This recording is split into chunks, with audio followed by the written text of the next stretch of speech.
and stories told. My ears are filled with whispered fictions, lore of distant worlds and battles fought of yore.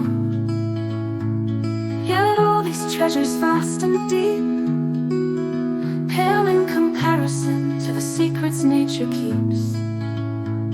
The countryside, a canvas vast and wide, where life unfolds in vibrant living tide.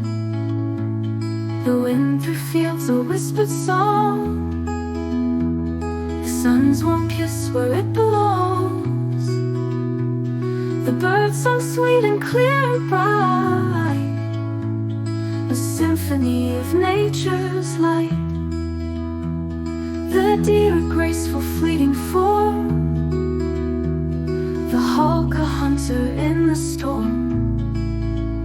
Each creature, a masterpiece of art,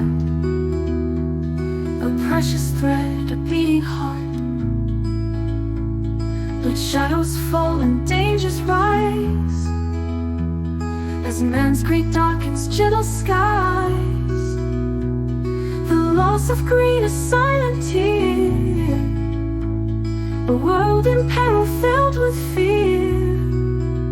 My heart aches for the beauty lost, the creatures gone at such a cost. But hope remains a flicker bright to fight for nature's sacred right. For in my soul a love resides for all that lives and all that hides. And I will stand with voice in mind to guard this beauty day